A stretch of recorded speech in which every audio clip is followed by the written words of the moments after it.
السلام عليكم ورحمة الله.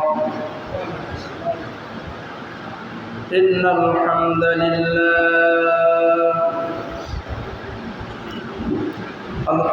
لله نحمده ونستعينه ونستغفره ونعوذ بالله من شرور أنفسنا ومن سيئات أعمالنا من يهده الله فلا مضل له ومن يضلله فلا هادي له ونشهد أن لا إله إلا الله وأن محمدا عبده ورسوله صلى الله عليه وعلى آله وسلم أرسله بالحق بشيرا ونذيرا وداعيا إلى الله بإذنه وسراجا منيرا.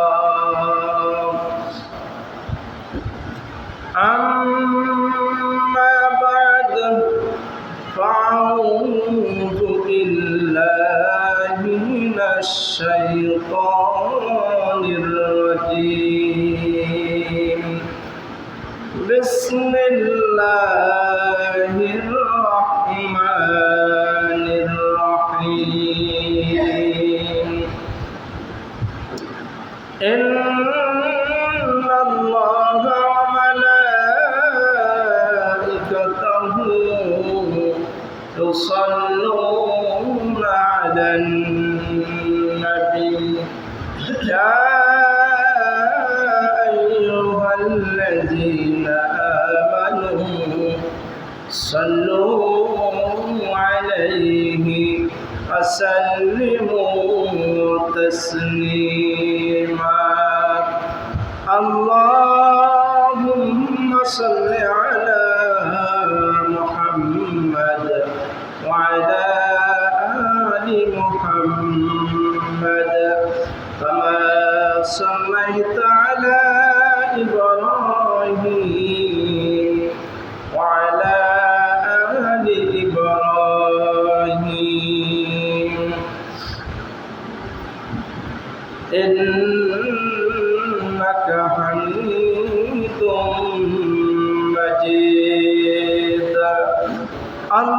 اللهم بارك على محمد وعلى آل محمد كما باركت على إبراهيم وعلى آل إبراهيم إنك حميد مجيد. معزز محترم حضرات علماء کرام মুরব্বিয়ান নিজাম যুবক ভাইরা আমার পর্দার আড়ালের সম্মানিত মা ও বোনেরা, আমরা সকলে মিলে সেই মহান মনিবের দরবারে প্রাণ খুলে শুকরিয়া আদায় করব যে রব্বুল আলামিন আমাদেরকে আল বাইতুল্লাহ আসার এবং বসার তৌফিক দিয়েছেন, আমাদেরকে সুস্থ রেখেছেন। এই এক সপ্তাহে কত মানুষ দুনিয়া থেকে চির বিদায় নিয়েছে। গত সপ্তাহে অনেকে জুমা পড়েছে, আজকে তারা দুনিয়াতে নাই, এরকম আছে না? অনেক হয়েছে।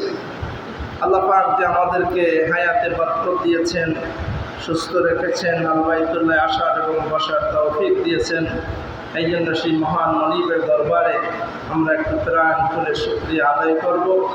পাশাপাশি 12ই রবিউল আউয়াল মাস, এই মাসে আমাদের মহামানব হযরত মুহাম্মদ মুস্তাফা সাল্লাল্লাহু আলাইহি ওয়াসাল্লাম তিনি ইন্তেকাল করেছেন, জন্মগ্রহণ করেছেন। এই বরকতময় মাসে আল্লাহ আমাদেরকে এই মসজিদে এসে তার জীবনী শোনার তৌফিক দিয়েছেন। এই জন্য সেই মহান মনিবের দরবারে আমরা একটু কোরআন খুলে শুকরিয়া আদায় করি, আলহামদুলিল্লাহ। নবী করিম সাল্লাল্লাহু আলাইহি ওয়াসাল্লামের জীবনে দুইটি পর্ব, একটি হচ্ছে সূরাত, আরেকটি হচ্ছে সিরাত। সিরাত হচ্ছে অনুকরণীয়, সিরাত হচ্ছে অনুকরণীয়। নবীজির 63 বছরের জিন্দিগি পুরাপুরি অনুসরণ অনুকরণ নাম হচ্ছে সিরাত। আর সূরাত হচ্ছে প্রশংসনীয়। নবী করিম সাল্লাল্লাহু আলাইহি ওয়াসাল্লামের সূরাত ধারণ করার ক্ষমতা পৃথিবীর কারো হবে না। নবীজির মতো কেউ হতে পারবে? শামাইলে তিরমিজির হাদিসগুলো যখন পড়ি তখন হৃদয়ের আয়নায় একটি আকৃতি দাঁড় করিয়ে নিতাম আর মনে মনে ভাবতাম যে আমরাও যদি এমন হতে পারতাম নবীজির মতো, কিন্তু আসলে যেটা হবার নয়। নবী করিম সাল্লাল্লাহু আলাইহি ওয়াসাল্লাম তিনি ছিলেন মধ্যম আকৃতির একজন মানুষ, অনেক লম্বাও না খাটোও না, মধ্যম আকৃতির একজন মানুষ, সুঠাম দেহের অধিকারী। তার চুলগুলো ছিল ঘাড় পর্যন্ত লম্বা, হালকা হালকা কুকরানো। তিনি যখন এই চুলের ভিতরে তৈল দিয়ে আশ্রাতেন মনে হতো যেন বিরিত বন্ধের ঢেউ দেখা যায়। সুবহানাল্লাহ। নবীজির চুল ছিল ঘাড় পর্যন্ত লম্বা, অনেক সুন্দর। নবী করিম সাল্লাল্লাহু আলাইহি ওয়াসাল্লামের তার কপাল ছিল একটু চওড়া, জোড়া ভুরু ছিল। এই ভুরুগুলা ধনুকের মতো বাঁকা ছিল। চোখের পাতাগুলো ছিল ফুটন্ত গোলাপের পাপড়ির মতো। তিনি কখনো বা যখন চোখে পলক দিতেন মনে হতো যেন গোলাপের পাপড়িগুলা দূর খাচ্ছে। সুবহানাল্লাহ। তার চোখের সাদা অংশ ছিল রক্তিমা সাদা আর চোখের কালো অংশ ছিল কৃষ্ণ কালো। নবী করিম সাল্লাল্লাহু আলাইহি ওয়াসাল্লাম তার নাকটা ছিল খুব খাড়া, খাড়া নাক একটু দেখতে সুন্দর হয়, এবং নাকের ছিদ্রগুলো ছিল একটু ছোট ছোট। নাকের নিচ থেকেই ছিল ছোট সরু গোপ, আর গোপের নিচেই ছিল গোলাপি রঙের ঠোঁট। তার ঠোঁট দিয়ে যখন মুস্কি হাসতেন তাম পৃথিবীর মানুষগুলো অবাক দৃষ্টিতে তাকিয়ে থাকতেন। নবী করিম সাল্লাল্লাহু আলাইহি ওয়াসাল্লামের সেই গোলাপি ঠোঁট দিয়ে সুন্দর মুক্তার মতো দাঁত দিয়ে যখন হাসি দিতেন তাম পৃথিবীর মানুষ অবাক দৃষ্টিতে তাকিয়ে থাকতেন।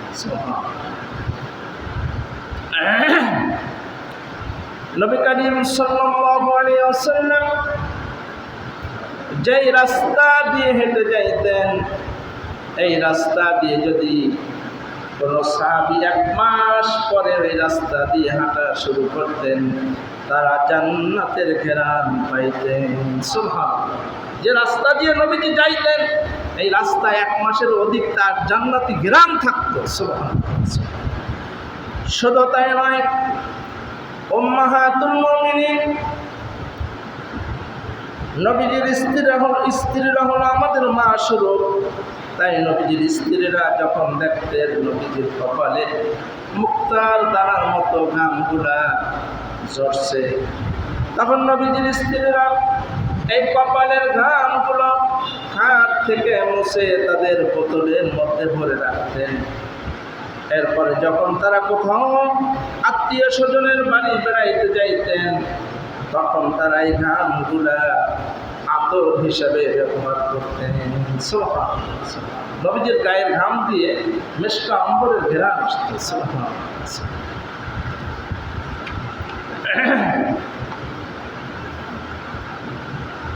নবী করিম সাল্লাল্লাহু আলাইহি ওয়াসাল্লাম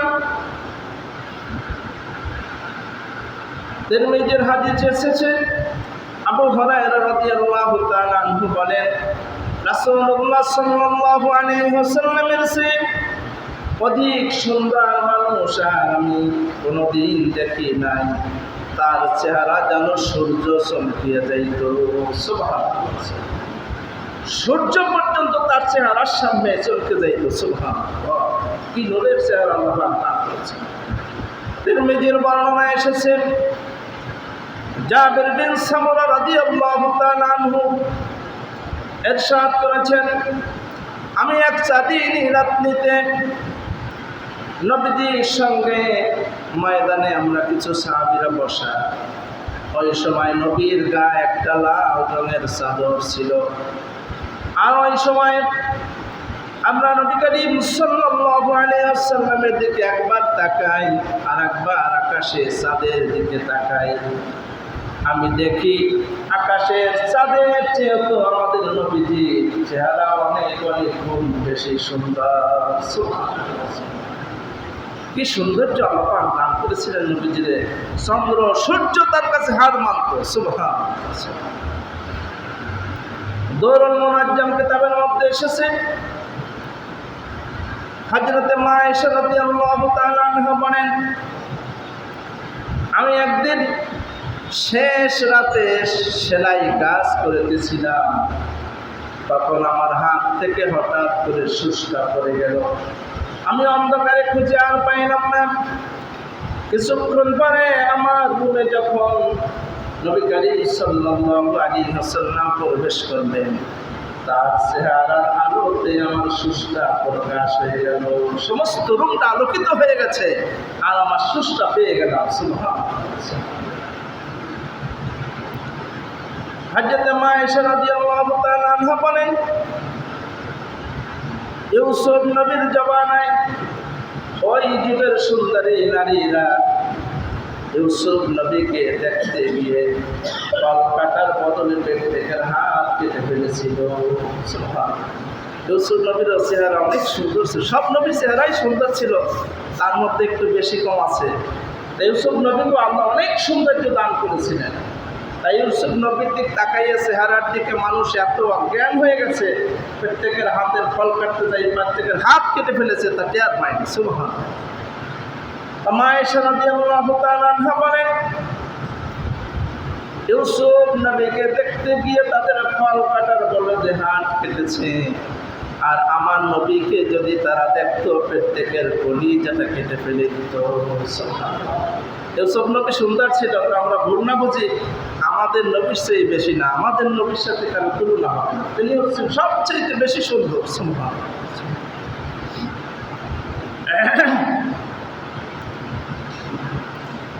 সিরাতুন নবী সাল্লাল্লাহু আলাইহি ওয়াসাল্লাম আর মিলাদুন নবী নিয়ে আমাদের সমাজে একটু বাড়াবাড়ি আছে না? এটা একদল কয় মিলাদুন নবী আর একদল কয় সিরাতুন নবী। আপনার শিক্ষিত সমাজ একটু বিবেক দিয়ে যদি খেয়াল করেন বুঝতে পারবেন। আমি চেষ্টা করব বোঝাবার জন্য।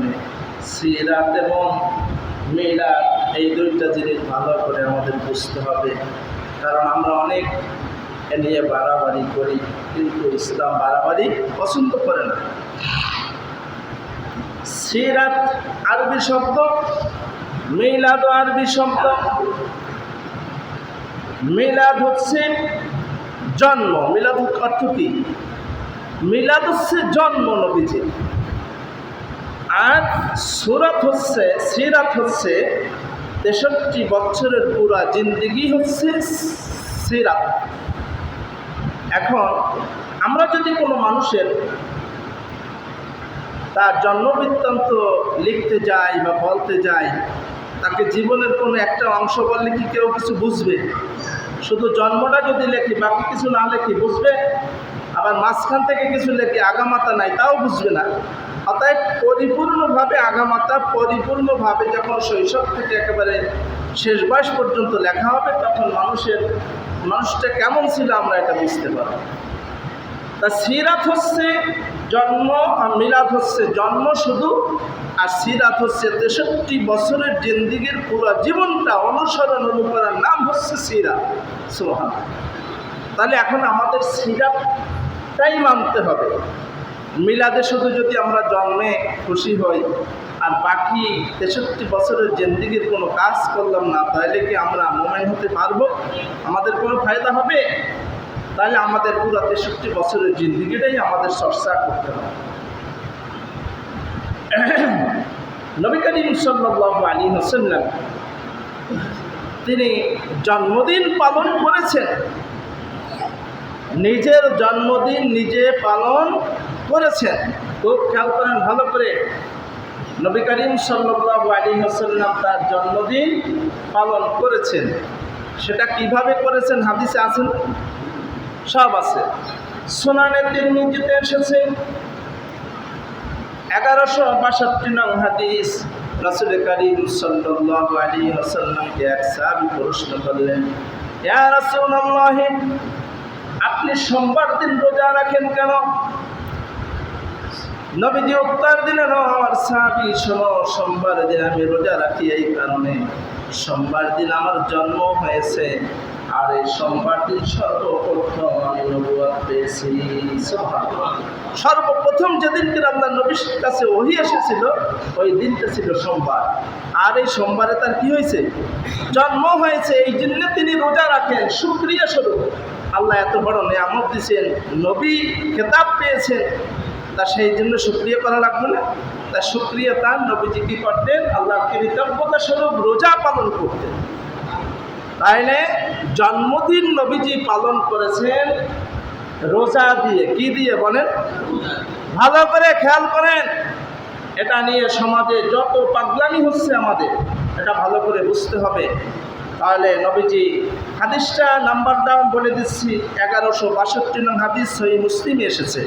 নবীজি রোজা রাখতেন জন্মদিন পালনের জন্য। তিনি প্রতি সোমবার, শুধু এক সোমবার না, বছরে একদিন খুব লাফালাফি করবা সারা বছরে খবর নাই, এরকম না, সারা বছর তিনি সোমবার, বৃহস্পতিবার, সপ্তাহে 2টা রোজা রাখতেন। তাহলে সোমবার দিনে রোজাটা ছিল তার জন্ম উপলক্ষে, আর নবুয়ত পেয়েছেন এই জন্য। আমরা ঈদে মিলাদুন নবী নামে যেটা করি, রাস্তায় বিশাল মিছিল করে। কয়েকদিন আগে রামগঞ্জে হয়ে গেছে, প্রতি বছর এটা হয় দেখি। সাথে সাথে মানুষ, হাজার হাজার মানুষ নাইমে রাস্তা ব্লক করে ফেলে, গাড়ি ঘোড়া চলতে পারে না। একটা মানুষের জরুরি যাওয়া দরকার, তিনি রাস্তায় গাড়ি ঘোড়া চলতে পারে না, ওই লোকটা যাইতে পারে না, এতে ওনার ক্ষতি হয় না? ব্যবসা বাণিজ্যের ক্ষতি হয়, মানুষ চলাচলের ক্ষতি হয়। নবীজি সাহাবায়ে কেরামের জীবনীতে কোনো হাদিসে আমরা কোনো ইবাদতের ব্যাপারে রাস্তায় রাস্তায় স্লোগান দেওয়া লাগবে এরকম কোনো ইবাদতের সাথে এগুলো জড়িত নাই। আছে? রোজা পালন করতে রাস্তায় নামা লাগবে, যাকাত দিতে রাস্তায় নামা লাগবে, কোনো ইবাদতের সাথে এটা জড়িত নেই। এখন আমাদের সমাজে বিশাল মিছিল বের হয়। চট্টগ্রামে যে কী অবস্থা হয় তা আমি নিজে চোখে জীবনে একবার দেখেছি। ওই টাইমে চট্টগ্রাম ছিলাম, তা আগে আমি জানতাম না। এই কয়েক বছর আগে 17 না 18 সালে একবার চট্টগ্রাম গেলাম, দেখি যে লাখ লাখ মানুষ, পুরা শহর বন্ধ, এত মানুষ নেমেছে। এই নাইমে সমস্ত রাস্তা বন্ধ। এরপরে তারা এই বিরাট মিছিল করে, তারপরে মাহফিল করে, বিরিয়ানি করে, জিলাপি করে, অনুষ্ঠানের অভাব নেই। এই 12ই রবিউল আউয়াল রামগঞ্জ তো ঘুমাম হয়ে না, আমার বাসা তো রামগঞ্জে, আমি জানি। প্রত্যেক মসজিদে মসজিদে এই রাত 12টা পর্যন্ত, 1টা পর্যন্ত মিলাদ করবে, মাহফিল করবে, নানান আলোচনা, বিরিয়ানি নিয়ে মারামারি গিলেগিলি হবে, জিলাপি নিয়ে, এইগুলা করে। ইবাদতের নামে যত পাগলামি সমাজে চালু হয়েছে। তাই নবীজির জন্মে যদি আপনি খুশি, আমরা সবাই নবীজির আগমনে খুশি। আমরা ছিলাম অন্ধকার জাহিল যুগে, আমরা নবীজির আগমনের কারণে আজকে জান্নাত এবং জাহান্নামের পথ চিনতে পারছি, তাই না? এই নবীজির আগমনে তাম পৃথিবী ধন্য হয়েছে, আমরা সবাই খুশি। এই খুশির নামে কি রাস্তায় মিছিল করতে হবে? তাহলে ঈদে মিলাদুন নবী নামে এই রাস্তায় রাস্তায় মিছিল করা, এই মিলাদের নবী মাহফিল করা, এই জিলাপি খাওয়া, বিরিয়ানি খাওয়া, এগুলা সব বিদআত। কুল্লু বিদআতিন দালালা ওয়া কুল্লু দালালাতিন ফিন্নার। নবীজি বলেছেন যারা বিদআত করবে তারা স্পষ্ট পথভ্রষ্ট গোমরাহী, তারা যাবে জাহান্নামে। আল্লাহ পাক কোরআনে কারিমে বলেছেন মা আতাকুমুর রাসূলু ফাখুযু ওয়া মা নাহাকুম আন। আল্লাহ বলেছেন তোমাদের নবীজি তোমাদেরকে যেটা যতটুকু যেভাবে দিয়েছে ওইভাবে তোমরা গ্রহণ করো, আর যেটা যেভাবে নিষেধ করেছে ওটা ওইভাবে বর্জন করো। কথা ক্লিয়ার, বুঝতে পারছেন? আল্লাহর অর্ডার, নবীজি যে পদ্ধতি ইবাদতের যেভাবে দেখিয়েছে ঠিক ওইভাবে করার নাম হচ্ছে অনুসরণ। আমি এখন ঈদ জুমার নামাজ পড়াব, আমাকে আপনারা ইক্তেদা করবেন, অনুকরণ করছেন। আর আমি যদি যাই সেজদায়, আপনি থাকেন রুকুতে, আপনার নামাজ হবে? কারণ আপনার অনুকরণ ঠিক নাই। আমি সেজদায়, আপনি রুকুতে। এই যে ব্যবধান হওয়ার কারণে আপনার নামাজ নষ্ট হয়ে যাবে, হবে না। এখন নবী করিম সাল্লাল্লাহু আলাইহি ওয়াসাল্লাম তিনি হচ্ছেন আমাদের মডেল। ইবাদত কিভাবে করতে হবে কোরআনে কারিমে শুধু আল্লাহ পাক শর্ট করে বলেছেন আকিমুস সালাত ওয়া আতুজ যাকাত। নামাজ কায়েম করো, যাকাত প্রতিষ্ঠিত করো। এখন নামাজ কায়েম করার কথা বলেছেন, এখন নামাজ কিভাবে পড়তে হবে, কিভাবে কায়েম করতে হবে, এগুলো সব বিস্তারিত নবী করিম সাল্লাল্লাহু আলাইহি ওয়াসাল্লাম আমাদের প্র্যাকটিক্যাল শিখিয়েছেন। এগুলো কোরআনে নাই, কিন্তু নামাজ কিভাবে পড়তে হবে, কি সিস্টেমে, রুকু সিজদা যা কিছু এভরিথিং, এগুলো সব কোরআনে নাই। এগুলো হচ্ছে হাদিস, নবী করিম সাল্লাল্লাহু আলাইহি ওয়াসাল্লাম আমাদের শিখিয়েছেন।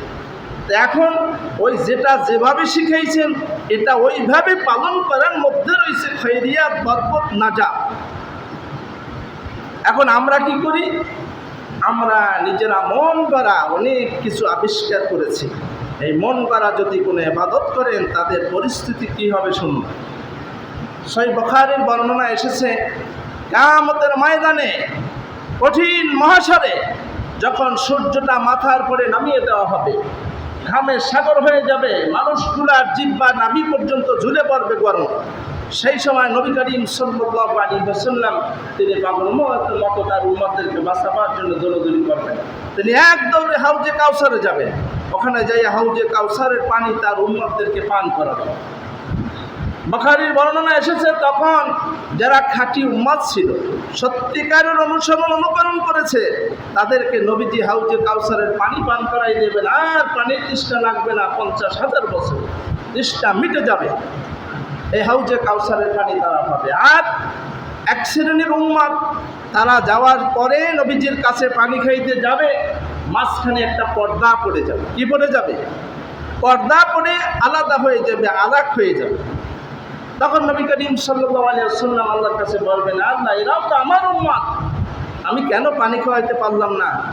তখন আল্লাহ তাআলা বলবেন, হ্যাঁ নবী, আপনি তো জানেন না এই আপনার উম্মতেরা দুনিয়াতে আপনি ইন্তেকাল করার পর এরা ইচ্ছা মতো আপনার সুন্নাহ ধর্ম নিয়ে বাড়াবাড়ি করেছে, বাড়াইছে, কমাইছে, মন গড়া সুন্নাহ পালন করেছে, ইসলাম পালন করেছে মন গড়া, অতএব এরা বেদাত করেছে, এরা আপনার উম্মত না। নবীজি বলবেন, সুকান দূর হয়ে যাও, তোমরা আমার উম্মত না, সেদিন পরিচয়ই দেবে না। বাড়ান কমানোর ক্ষমতা কোনো মানুষের ইবাদত আছে? বাড়ান কমানোর ক্ষমতা? ইবাদত নির্ধারণ করেছেন আল্লাহ পাক আর রাসূলুল্লাহ সাল্লাল্লাহু আলাইহি ওয়াসাল্লাম। এই মূল জিনিসটা আমরা বুঝি না। এই বেদাতি ভণ্ডরা বুঝায় করলে অসুবিধা কি, এটা তো ভালোই করেছে। আরে আপনি মন গড়া কিছু আবিষ্কার করে করবেন, সেটা যত ভালো দেখাব, এটা কোনো রকম এলাও হবে না। কোনো ইবাদত করতে হইলে তার দলিল লাগবে, আল্লাহ এবং আল্লাহ রাসূলের পক্ষ থেকে সহিহ সনদে কোনো কিছু পাওয়া যায় না। যেটাই পাবো ওটা করবো, যেটা পাবো না ওটা করা যাবে না। বিদআত ভালো করে বুঝেন, বিদআত হচ্ছে বাড়ানো, শরীয়তের ব্যাপারে বাড়ানো, কমানো, নূতন আবিষ্কার, এগুলো সব বিদআত। তাই নবীজি জন্মদিন পালন করেছেন রোজা দিয়ে, সহিহ হাদিসে পাওয়া যাচ্ছে। আর আমরা পালন করি রাস্তায় বিরাট মিছিল নামতে হবে, মাহফিল করতে হবে, জিলাপি খাইতে হবে, তারপরে বিরিয়ানি নিয়ে মারামারি করতে হবে, এইটা হচ্ছে ইবাদত। এটা সম্পূর্ণ মানুষ রচিত বানানো, এটা ইসলামের সাথে কোনো সম্পর্ক নাই। কেউ যদি একটা জাল হাদিসও দেখাইতে পারে যে মিলাদুন নবী নামে এরকম করা জায়েজ আছে, তাহলে আমরাও সবাই করব, কোনো আপত্তি নেই। একটা জাল জয়ীফ হাদিসও নাই এ ব্যাপারে, সম্পূর্ণ বানোয়া। এটা আসছে কোথার থেকে? নিশ্চয়ই কোথার থেকে জন্ম হয়েছে এটা, তাই না? নবী করিম সাল্লাল্লাহু আলাইহি ওয়াসাল্লাম, সাহাবায়ে কেরাম, তাবেঈন, তাবে তাবেঈন এরা কেউ এই পদ্ধতিতে ঈদে মিলাদুন নবী পালন করে না। তারা সবাই রোজা দিয়ে পালন করতেন। আপনার যদি মহাব্বত করতেই হয়, প্রতি সোমবার আপনি একটু রোজা রেখে তারপরে নবীজির মহাব্বত দেখান। এই বছরের একদিন রাস্তায় রাস্তায় মিছিল করবেন, এরকম মহাব্বতের দরকার নাই। এই যে 12ই রবিউল আউয়াল আমরা যে তারিখটা নিয়ে নির্ধারণ করে এই সমস্ত কার্যকলাপ করি, এই 12ই রবিউল আউয়াল জন্মের এই তারিখ নির্ধারিত কোনো হাদিসে পাওয়া যায় না। এই 12ই রবিউল আউয়াল মাসে জন্ম হয়েছে ঠিক, কিন্তু তারিখ নিয়ে প্রায় 7-8টা মতামত আছে। মুহাদ্দিসিনে কেরাম, মুফাসসিরিনে কেরাম লিখেছেন, যত বই পুস্তক লেখা হয়েছে এই তারিখের ব্যাপারে সবগুলো অ্যানালাইসিস করলে 9 তারিখটা বেশি জোরদার হয়। 9 তারিখ নবীজির জন্ম হয়েছে, কিন্তু 11, তারপরে 12, 7, 8 এরকম বিভিন্ন মতামত আছে, কিন্তু 12 তারিখ এটা কোনো হাদিসে সহিহ সনদে পাওয়া যায় না। এখন এটা নিয়ে একটু ঝামেলা হইল কেন? আপনারা প্রশ্ন করতে পারেন, তাই তারিখটা এরকম হইল কেন? কারণ নবী করিম সাল্লাল্লাহু আলাইহি ওয়াসাল্লাম যখন জন্মগ্রহণ করেছেন, তখন তিনি যে নবী হবেন, তিনি একজন মহামানব হবেন, এটা তো কারো জানা নাই। শিশু, অন্য 10টা শিশু যেরকম জন্ম নিয়েছে, উনি সেরকম স্বাভাবিক জন্ম হয়েছে, মানুষ এভাবে ধরে নিছে।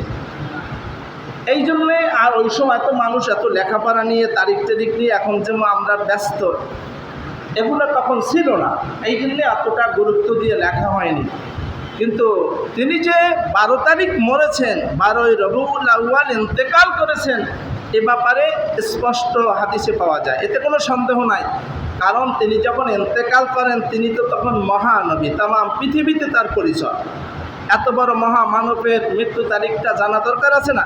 এই জন্য সবাই এটা জানে, লিখে রাখছে, কিন্তু জন্মের সময় তার এত পরিচয় তার ছিল না। এই জন্য তা মানুষে এগুলো লিখে রাখে না। যাই হোক, 1 নম্বরে আমরা 12ই রবিউল আউয়াল নির্ধারণ করে যেগুলো করি, এগুলো নির্ধারিত আসলে ওই দিন টাইম না, মূলত 9 তারিখই বেশি মতামত পাওয়া যায়। 2 নম্বর হচ্ছে আমাদের এই ঈদে মিলাদুন নবী নামে তারা বলে সকল ঈদের সেরা ঈদ হচ্ছে ঈদে মিলাদুন নবী। আচ্ছা, ঈদ হচ্ছে আল্লাহ এবং আল্লাহ রসুলের পক্ষ থেকে 2টা। কয়টা পাইছি আমরা? হাদিসে সব জায়গায় ঈদ হচ্ছে 2টা। আমরা ছোটোবেলা থেকে জানি, কোরআন হাদিসে যেটা স্পষ্ট পাওয়া যায়, ঈদুল ফিতর, ঈদুল আজহা, এই 2টা ঈদ। এই ঈদের আবার নামাজ আছে না? ঈদের নামাজ আমরা পড়ে থাকি, কিন্তু ঈদে মিলাদুন নবী নাকি সকল ঈদের বড় ঈদ। এই ঈদের ঘোষণা দেওয়ার জন্যে আপনাকে কে অনুমতি দিয়েছে? এটা আবার নূতন ঈদ কোথায় পাইলাম আমরা? এটা নূতন বানানো হয়েছে না? নবীজি দিয়ে গেলেন আমাদের 2টা ঈদ, এখন আবার ঈদ আর একটা বানানো হয়েছে 3টা। তাহলে 3 নাম্বার ঈদ, এই ঈদের নামাজ আছে? এটা তো নামাজ নাই। আবার এটা সেরা হয় কিভাবে, যেটা কোনো কোরআন হাদিসে আল্লাহ রসুলের পক্ষ থেকে দেওয়া হয়নি? আলিয়াউমা আকমালতু দীনাকুম, আলিয়াউমা আকমালতু লাকুম দীনাকুম ওয়া আতমামতু আলাইকুম। আল্লাহ তাআলা বলছেন ইসলাম হচ্ছে কমপ্লিট। নবী করিম সাল্লাল্লাহু আলাইহি সাল্লাম ইন্তেকালের পূর্বে আয়াত নাজিল হয়েছে, হে রাসূল, আপনি পরিপূর্ণ ইসলাম কমপ্লিট করে গিয়েছেন, রাসালাতের দায়িত্ব পরিপূর্ণ কমপ্লিট করেছেন। এই ঘোষণা আল্লাহ পাক দিয়েছেন। এখন নূতন আবিষ্কার করার আর কোনো সুযোগ আছে? তাহলে ঈদে মিলাদুন নবী যে স্লোগান দেওয়া হয়, এটা একেবারে বানোয়াট, মিথ্যা। ঈদ হচ্ছে আল্লাহর পক্ষ থেকে 2টা। জুমার দিনকেও ঈদের দিন বলা হয়েছে, হাদিসে পাওয়া যায়। তবে কিন্তু সেটা আবার এই আমাদের ঈদুল ফিতরের মতো ঈদ না। কিন্তু ঈদুল মিলাদুন নবী যেটা বলা হয়, এটা এককালে সম্পূর্ণ বানোয়াট, এগুলা বলা জায়েজ নেই। এখন এটা আবিষ্কার হলো কোথা থেকে? নবীজি করেন নাই, সাহাবাই কেরাম করেননি। এটা সর্বপ্রথম শিয়া ফাতিমি শিয়া শাসন আমলে এটা মিশরে আবিষ্কার হয় প্রথম। সেই মিশরে এই শিয়ারা এটা তখন আবিষ্কার করেন। তারা নবীজির জন্মদিন পালন করত, আলী রাদিয়াল্লাহু তাআলা আনহু তার জন্মদিন পালন করত, ফাতিমা রাদিয়াল্লাহু তাআলা আনহা এর জন্মদিন পালন করত, হাসান হুসাইন রাদিয়াল্লাহু তাআলা আনহু এর জন্মদিন ওরা পালন করত। কিন্তু সে সময় এত ব্যাপক প্রসার হয়নি, এটা মিশরে প্রথম শুরু হয়। কিন্তু এই সারা বিশ্বব্যাপী ঈদে মিলাদুন নবী যে প্রসার হয়েছে, এটা হচ্ছে ইরাকে রাজা মুজাফফর উদ্দিন নামে একজন রাজা ছিল। এটা হচ্ছে 7ম হিজরিতে। আর মিশরে যেটা চালু হয়েছিল শিয়া শাসন আমলে, সেটা 4র্থ হিজরিতে। আর 7ম হিজরিতে রাজা মুজাফফর উদ্দিন তিনি এইটা চালু করেন সর্বপ্রথম, যে খ্রিস্টানরা ঈসা আলাইহিস সালামের জন্মদিন পালন করে, তাহলে আমরা আমাদের নবীর জন্মদিন পালন করতে পারবো না কেন? এই মুজাফফর উদ্দিন উনি এই 7ম হিজরিতে একজন বেদাতি হুজুর কিছু টাকা পয়সা হাতিয়ে দিয়ে ওনাকে আনলেন। ওই রাজা চিন্তা করলেন, ধর্মের ব্যাপারে যদি আমি গার্জনে বলি তাই এরা সমাজ মানবে না, তাই না আলেমদের দ্বারা বলাইতে হবে। এই সমাজে যত বেদাতি কাণ্ড কারখানা হয়েছে এগুলো যুগে যুগে আলেম দ্বারাই হয়েছে। আমাদের এই সমাজে এখন এরকম হাজারো প্রতারক আছে। আমাদের সমাজে বাংলাদেশের ডক্টরেট করা বড় আলেম, তিনি কিছুদিন আগে, গত 1-2 বছর আগে মনে হয়, তিনি এক মজলিসে ঘোষণা দিয়েছেন, মাননীয় প্রধানমন্ত্রী আপনি একজন জান্নাতি মানুষ। ডক্টরেট করা একজন ডবল টাইটেল পাস মাওলানা তিনি ঘোষণা দিয়েছেন, শেখ হাসিনাকে বললেন আপনি একজন জান্নাতি মানুষ। চিন্তা করেন, ইনি চাকরি করে ইসলামিক ফাউন্ডেশনে, তাই প্রমোশন হওয়ার জন্য তেল মারছে আর কি প্রধানমন্ত্রী। এই চাটুকারি আলেম এখন এই সমাজে হাজার হাজার, এদের কারণেই ইসলামের এই সব 12টা বেঁচেছে। যে লোকটা হাজার হাজার মানুষ খুন করেছে, গুম করেছে, তারা ঘরে বছরকে বছর পচাই মারছে, লুটপাট করেছে, সে নিজে মানে খুশির সাথে বলেছে আমার যে বাড়ির চাকর 400 কোটি টাকার মালিক। এ কথা বলেছে, আপনারা শুনছেন না? যে এত বড় সন্ত্রাস, হেরে জান্নাতি খেতাব দিছে। এ বড় আলেম, বিরাট মাদ্রাসার প্রিন্সিপাল। এখন বুঝবেন কেমনে ভালো মন্দ?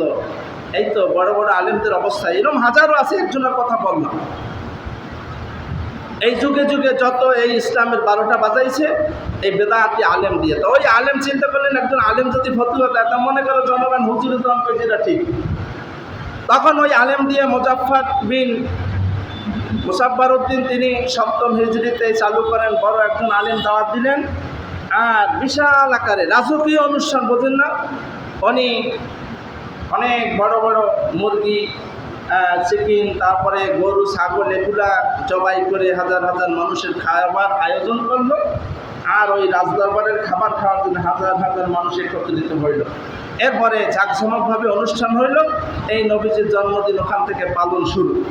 আর এটা পরের বছর আরও ব্যাপক হারে। এরপরে ওই দেশের আশেপাশে চারদিকে এই অনুষ্ঠান শুরু হয়, ঈদে মিলাদুন নবী। এরপরে ওখান থেকে এই আশেপাশের রাষ্ট্রগুলোতে ছড়াই পড়ে। এটা পড়েছে ইরাক, তারপরে পাকিস্তান, ভারত, বাংলাদেশ, এইভাবে তাম পৃথিবীতে এই ঈদে মিলাদুন নবীর জন্ম হয়েছে। এইভাবে যুগে যুগে এখান থেকে আবিষ্কার করা হয় ঈদে মিলাদুন নবী। এই ঈদে মিলাদুন নবী এভাবে পালন করা এটা স্পষ্ট বিদআত। আর এরা যারা করবে তাদের স্থান হবে জাহান্নাম। কিয়ামতের ময়দানে তারা নবীর উম্মত হিসাবে গণ্য হবে না। আপনারা নবীর জন্ম নিয়ে যদি খালি খুশি হইলে নবীজির ভালোবাসা পাওয়া যেত। নবীজির চাচা আবু তালেব তিনি নবীজি যখন জন্মগ্রহণ করেন এই খবরটা একজন দাসী দিয়েছিল, হাদিস শরীফে এসেছে। এই ভাতিজার জন্মের খুশিতে তিনি তার দাসীকে আজাদ করে দিয়েছেন। একজন কেনা গোলামকে বিনা টাকায় তাকে আজাদ করে দিয়েছিলেন। কি জন্যে? খবর বলছে তাই খুশিতে।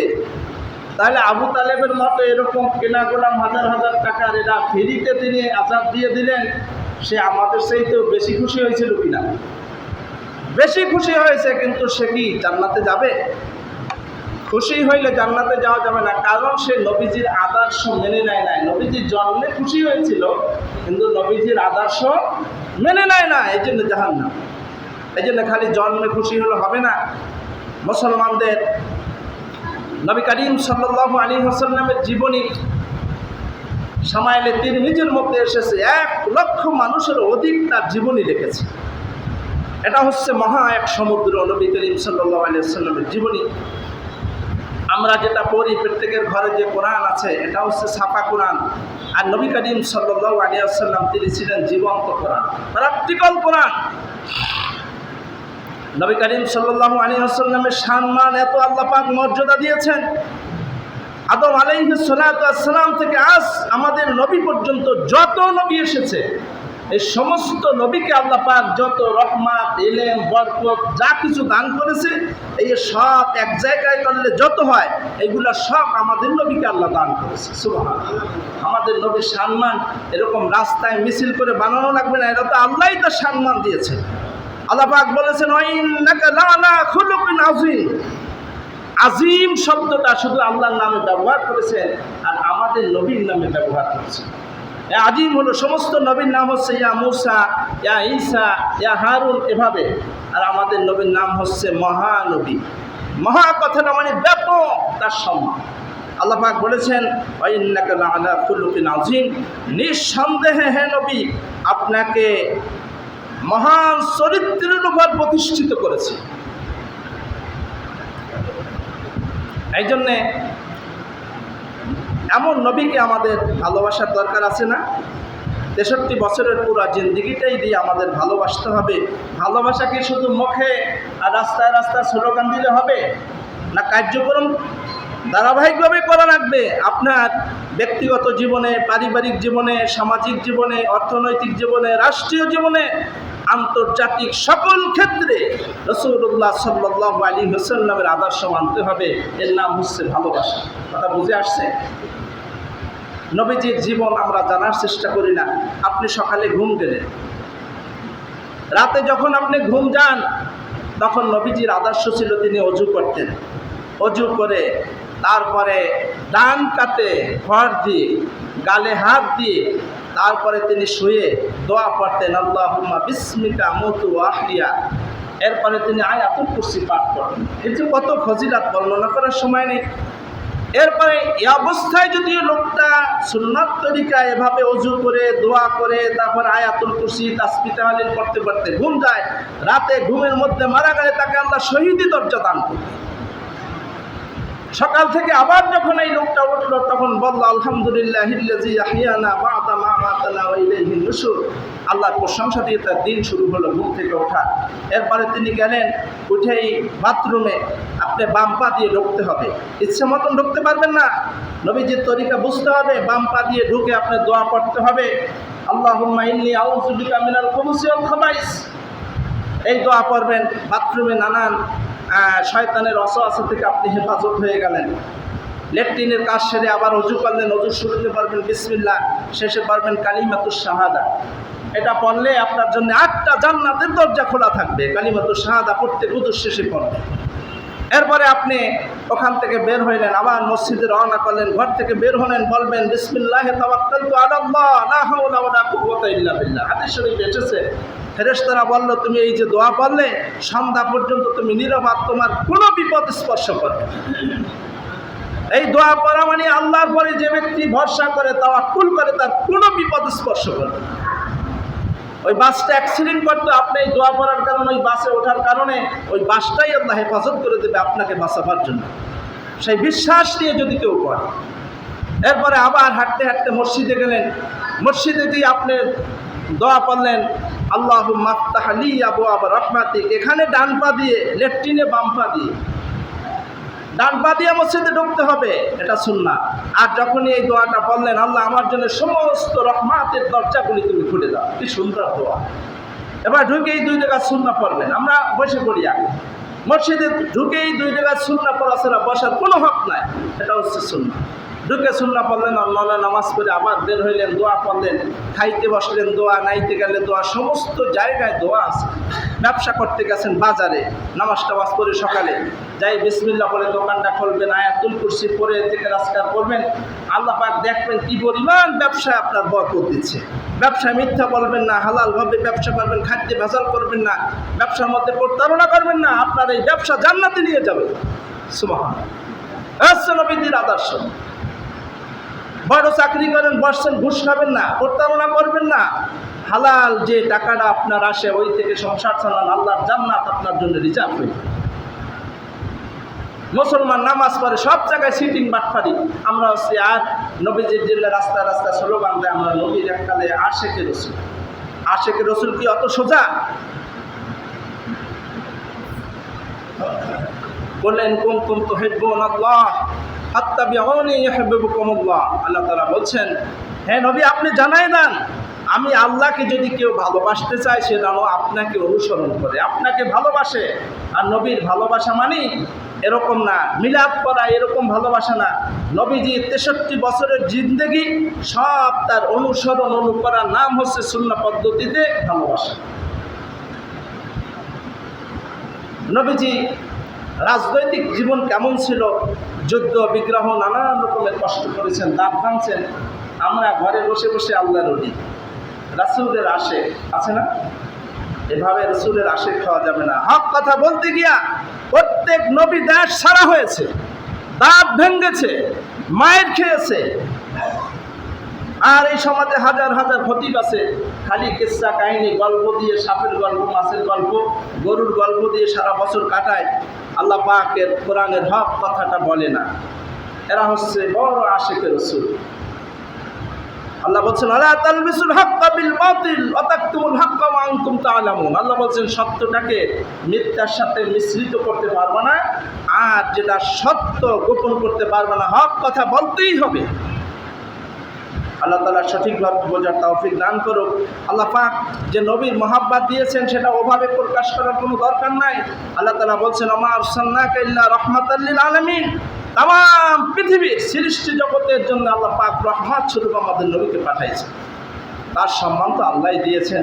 এই জন্য আমাদের প্রত্যেকটা আমল, প্রত্যেকটা কাজ, সারা দিনের সকল ক্ষেত্রে নবীজির সুন্নাত তরিকা তালাশ করতে হবে, আল্লাহর হুকুম মতন করতে হবে। নাম হচ্ছে মুসলমান। দুনিয়ার বাটপারি, সিটিং বাটপারি সব করি, আর মসজিদে নামাজ পড়ি মনে করছি। বাজারে আমার আফসোস হয়, এই রামগঞ্জ বাজারে যখনই আজান হয় সামনের কাতারে বড় বড় ব্যবসায়ীরা সব হাজির হয়ে যায়। 5 ওয়াক্ত নামাজ জামাতে পড়ে, সব সুদের সাথে কারবার। প্রত্যেকের লোন আছে, সমিতি আছে।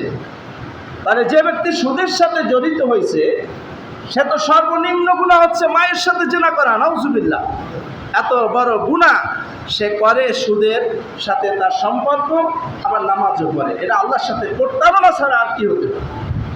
আবার ব্যবসায় বসে খাদ্যে ভেজাল করে, মাপে কম দেয়, নানান রকমের বাটপারি করে। এ হচ্ছে ব্যবসায়ী, নামাজি ব্যবসায়ী। গোস্ত কিনবেন 2 কেজি, দেবে 1 কেজি 800 গ্রাম। এ হচ্ছে ব্যবসায়ী। মুসলমান আমরা মনে করি খালি নামাজ রোজা পড়লেই মুসলমান হয়ে যায়, অত সোজা। আল্লাহ পাক রাসূলুল্লাহ সাল্লাল্লাহু আলাইহি ওয়াসাল্লামের তরিকা এটা সঠিকভাবে কোরআন সুন্নাহ অনুসারে জেনে জেনে আমাদেরকে আমল করার তৌফিক দান করুক। সকলে বলুন আমিন।